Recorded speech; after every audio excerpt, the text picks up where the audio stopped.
আসসালামু আলাইকুম রহমতুল্লাহি ওয়া বারাকাতুহু। আমরা বেদাত করতে করতে আমরা জাহান্নামে দাও হয়ে গেছি। চিন্তা করতেছি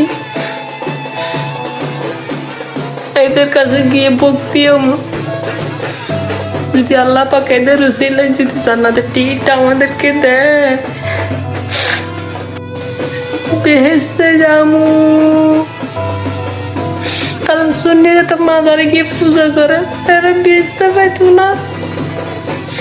এরা শিরিক করে, এরা বেহেশতে পাইতো না।